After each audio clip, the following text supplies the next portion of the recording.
কত সুন্দর ডিম, আমি নিয়ে চলে যাই। এই দাঁড়া বলছি, বদমাস বিল্লি, না হলে তোর মাথাটা ফাটিয়ে দিব। আগে তো ধরে দেখাও।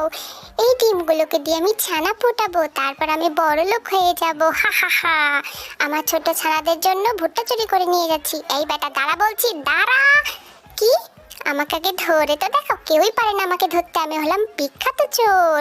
এই ছোট্ট ছানাগুলাই একদিন বড় হয়ে যাবে, আর তারাও ডিম দিবে, তাদেরও বাচ্চা হবে।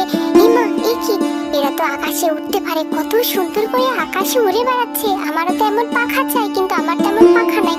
হি হি হি হি হি হি। মাথায় একটা দুষ্ট বুদ্ধি এসেছে, এবারে আমি সেটাকে কাজে লাগাবো। এই হাঁস, চল চল, তোদের চামড়াগুলো আমাকে দিয়ে দে। হি হি হি হি। তোদের চামড়া দিয়ে আমি আমার সুন্দর পাখা বানাবো। এই তোমার সুন্দর পাখা, এখন আমি আকাশে উড়ে বেড়াবো। আকাশে বাতাসে চল, সাথে উড়ে চল, হাই হা।